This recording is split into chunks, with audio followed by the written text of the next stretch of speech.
Oh, this is such a funny story.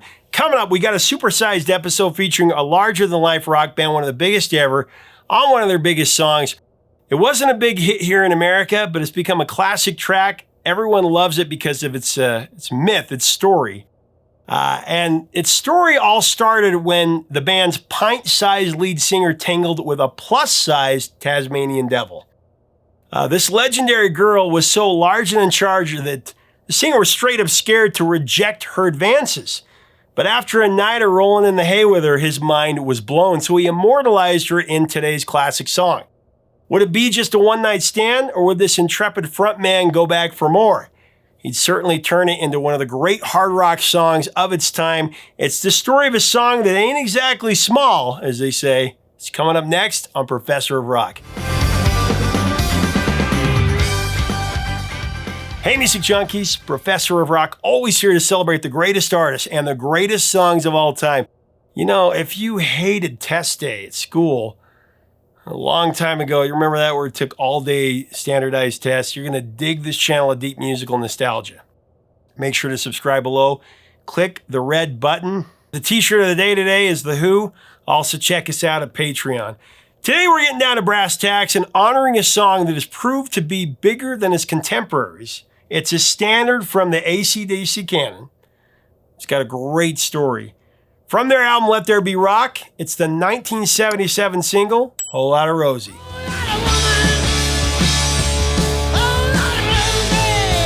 In 1976, acdc was coming off their third studio album, Dirty Deeds Done Dirt Cheap. The record had dropped the year before in Australia, and internationally it featured two singles. There was the title track, Classic, and Jailbreak.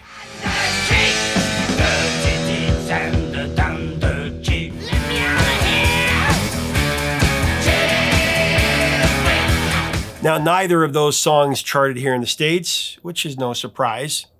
This was the era before the creation of the mainstream rock charts, and singles like Silly Love Songs by Wings and Don't Go Breaking My Heart by Elton John were storming up the Hot 100. I mean, no disrespect to Sir Paul or Sir Elton, but I'm just saying it wasn't the ideal climate for acdc to break out on American radio.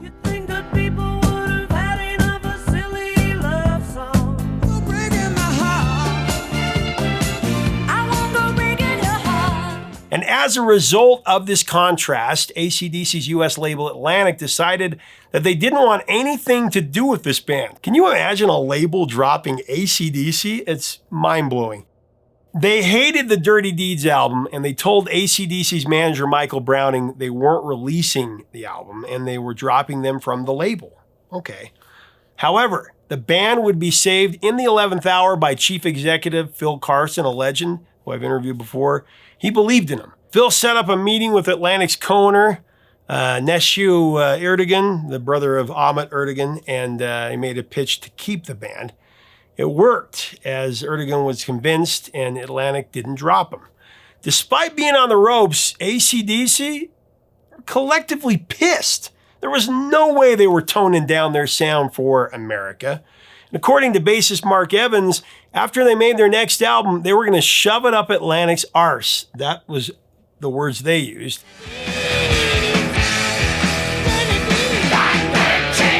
Anyway, after that, acdc came roaring back like a lion. January of 1977, they booked Albert Studios in Sydney.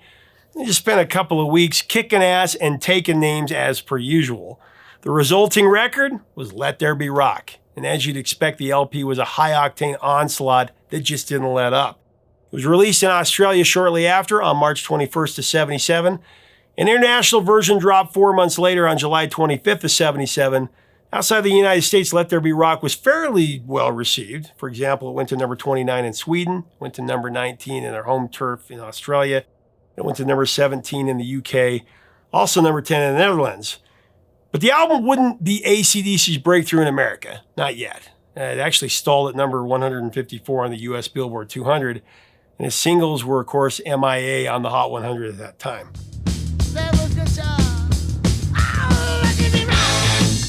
But the good news is, Let There Be Rock did give us one of Akadaka's most iconic songs of their career. Talk about Whole Lotta Rosie, today's song. Whole Lotta Rosie is the 8th and final track on Let There Be Rock, and it was written by Bon Scott and Angus and Malcolm Young, as per usual.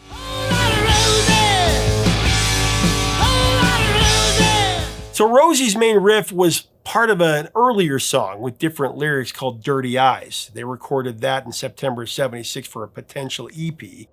But that EP was scrapped, and in the following months, AC/DC reworked Dirty Eyes into Whole Lotta Rosie.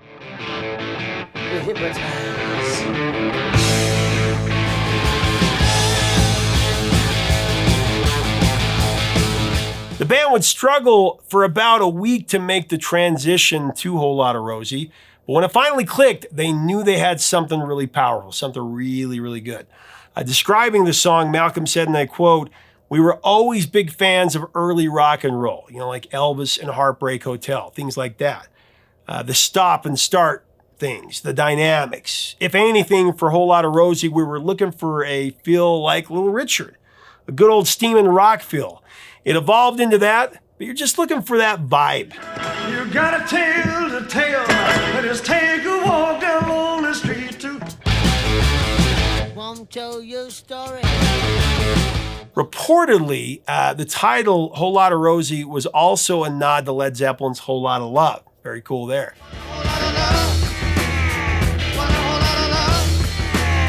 But the star of the song is, of course, Rosie herself. No contest. She's the woman who steals the show in more ways than one. In the lyrics, Bon says that she ain't exactly pretty and she ain't exactly small. Steal the show. She ain't exactly pretty. Whole Lotta Rosie tells the tale of an after-hours encounter between Bon Scott and a large and in-charge woman. Now, the boys of AC/DC called her the Tasmanian Mountain Woman with red hair, and they didn't hold back in their descriptions of her appearance, calling her a whale of a woman and a massive girl and a big fat lady. Ain't exactly small. 4-2-3-9-56. In the song's first verse alone, Bon reveals Rosie's measurements, 42, 39, 56. Later in the song, he claims that Rosie weighs 19 stone, or about 266 pounds. And in interviews, the band would say that Rosie was about 6 feet 2 inches tall. So compare that to Bon Scott, who checked in at 5'8" and about $150. Let's just say there was a sizable difference.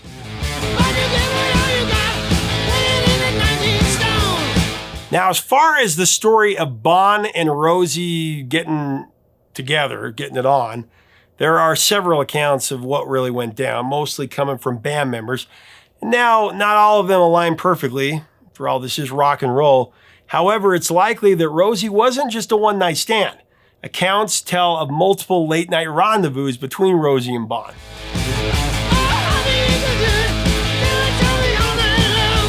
For example, Angus told Guitar World that one night after a show in Tasmania in 1976, Bon was walking down the street and this girl grabbed him from a doorway. She pulled him in and she said, "Hey, Bon, in here." And he thought, hey, why not? The girl was there with a girlfriend and he ended up spending the night. Now, according to Angus, she was a fair-sized girl. In this story of Rosie, she would tell Bon that in the last few months, she had slept with 28 different famous people, and then she named the names.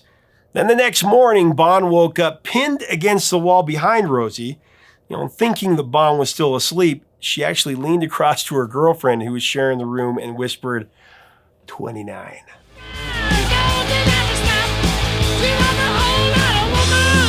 Before we continue the story, I want to mention today's sponsor. As we get deeper into the holiday season, that unfortunately means we have extra scumbags online looking for ways to steal from you.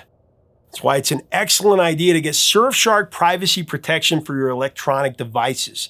Surfshark creates privacy and security solutions designed to make protecting your online life simple and effective. With it, you can virtually explore the world, browse privately by encrypting your internet activity and block pesky ads and malware that try to interfere with your experience. Think of a VPN like putting on pants. Keeps all the important stuff private and secure, when you head out. A virtual private network, VPN, safeguards your entire online activity. Once your device connects to the internet, all your information is encrypted, making it unreadable to snoopers and trackers. It's like your digital cloak of invisibility, keeping prying eyes out of your business. Now, right now, there's a special deal for the Professor of Rock community to take advantage of. Go to surfshark.com/Professor of Rock and type in the promo code Professor of Rock to get 4 extra months of Surfshark privacy protection at an unbeatable price. All right, so another Rosie tale comes from bassist Mark Evans. At the time, Bon was living in the Freeway Gardens Motel in St. Kilda, Melbourne, where he reconnected with his best friend, Pat Pickett. Now, Pat was also a roadie for the band. Anyway, Mark said that there was a house of ill repute, because I can't say the other word, out at the back of the motel. It was run by Rosie. Mark also indicated that she ran one back in Tasmania as well. Now, according to Evans, one morning Pat came running up to him and said, "Come and have a look at this." Mark followed Pat back to Bon's room, and there he saw Rosie, whom he described as massive.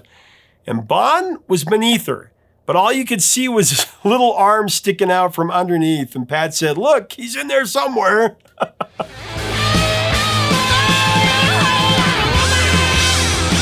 But what did Bon say about Rosie? Well, in an audio track from AC/DC's 1987 box set Bonfire, does anybody have that one? Bon Scott talked about their exploits. And he said, and I quote, "We were all staying in the same hotel, and this chick Rosie lived across the road. She was so big, she sort of closed the door and put it on you, half your body, and she was too big to say no to. Then she used to look up and see what band was in town and say, 'Hi over there, boys.' And we'd go over and we'd have a party. She came to one of our shows. She was from Tasmania, actually, and she was in the front row. That girl was some mountain. So you can imagine the problems I had. I just sort of had to succumb to it."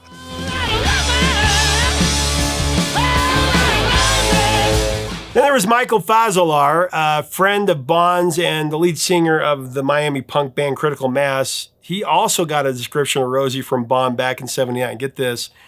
Faz said, "Back then, I weighed around 250 pounds, and I asked Bon if Rosie from Whole Lotta Rosie was as big as me. He grimaced and he said, 'Mate, you're a pickle in an elephant's arse compared to Rosie.'" I mean, Bon always had a way with words, didn't he? There are a lot more stories that I could tell you, but I think you get the idea. Rosie was a legend, and Bon and the band could not resist immortalizing her in this song.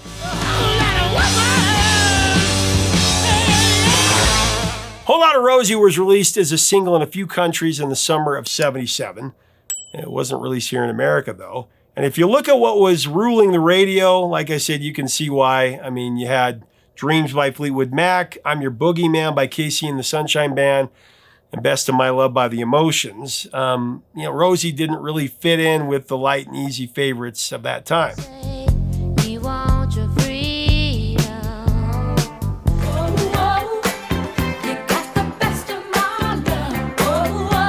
Not that AC/DC cared, though, mind you. According to Discogs, Whole Lotta Rosie was finally released as a U.S. single by Atlantic in '78. Well, nothing came of it on the U.S. charts, and by October '78, the live version of Rosie from If You Want Blood, You've Got It was also released as a single. Whole Lotta Rosie is really a case of the right song at the wrong time. American radio just wasn't in the right headspace to get behind AC/DC at the time, and their branded kick-ass rock. AC/DC was never a singles band anyway. They were an albums band, and they sold a lot of them. I mean, they really wouldn't start getting any traction on the U.S. charts until Highway to Hell in '79 and Back in Black in '80, and then they'd sell tens of millions of albums.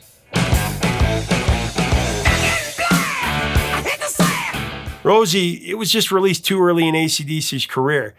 But I don't doubt if Whole Lotta Rosie was released in the 80s, it would have been a bigger hit. I think it deserves a #1 ranking and our #1 in our heart.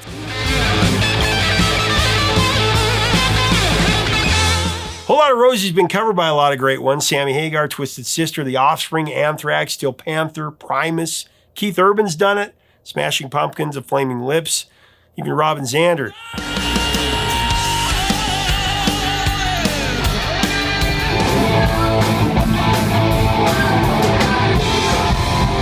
Whole Lotta Rosie was also covered by Guns N' Roses, who included it on the 1987 UK single of Welcome to the Jungle.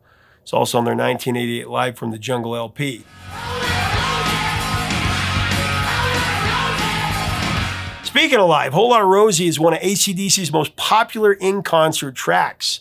Since the premiere in '77, the song has been played at almost every AC/DC concert. According to setlist.fm, it's been played 1,700 times. Of course, when the song's performed live, the crowd typically shouts Angus in between each of the opening riffs, which goes back to the version heard on If You Want Blood, You Got It. But the most iconic parts of each live performance of the song is the huge inflatable Rosie that hovers over the stage. First used on the 1990 to 1991 Razor's Edge tour, the balloon depicts Rosie with blonde hair and red lingerie. Actually, there are multiple versions of the larger-than-life Rosie. According to AC/DC's pyrotechnic expert Pyro Pete, Rosie has caused a lot of trouble on stage over the years. She's knocked over drum kits, deflating on drummers, even getting tangled up in the lights and catching fire at one point.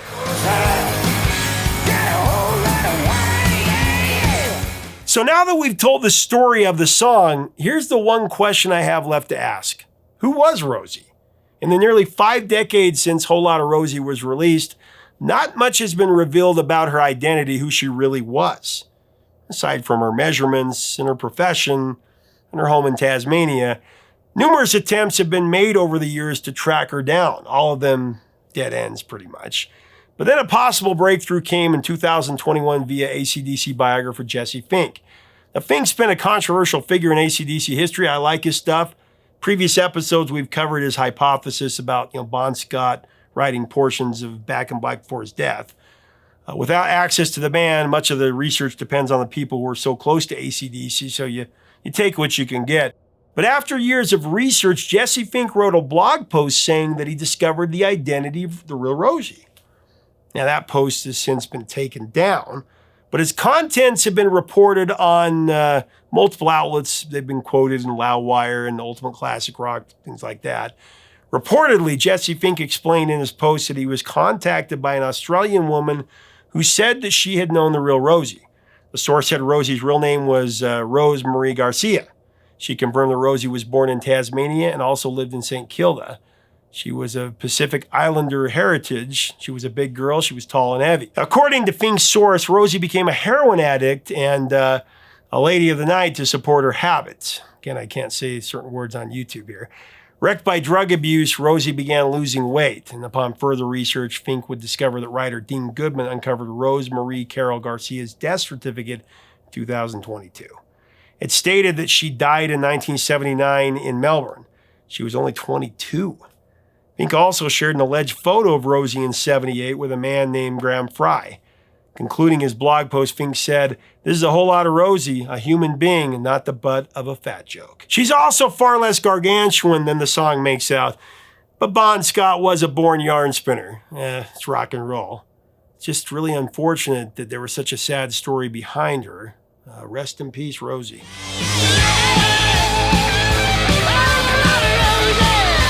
A lot of rock and roll urban legends out there about this. I'll leave it up to you to decide whether you think that this was the real Rosie or not. But no matter what, Whole Lotta Rosie is a smashing rock and roll song, one of the great ones in AC/DC's catalog, and it will live on and on and on.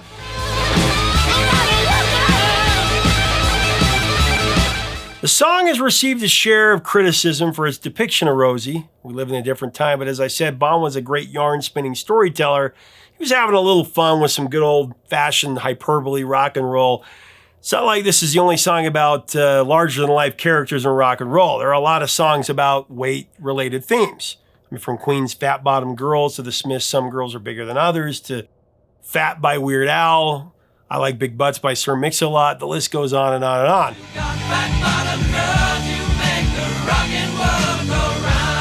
Just discovered some girls are bigger than others.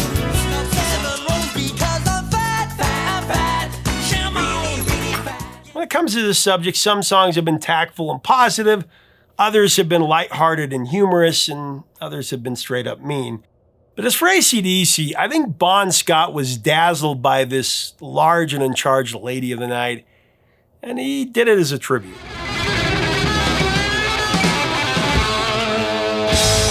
Thanks so much for watching. Leave us a comment about AC/DC and A Whole Lotta Rosie, one of the great rock and roll songs ever. What are your memories of the song? What do you think about the song? What do you think about AC/DC at this moment? And what do you think about them now? They're going on tour again. Oh, I can't wait to see it. In fact, I'll link to tickets below. If you like our content, we invite you to subscribe. We'd love to have you as part of our community. Until next time, 3 chords and the truth, my friends.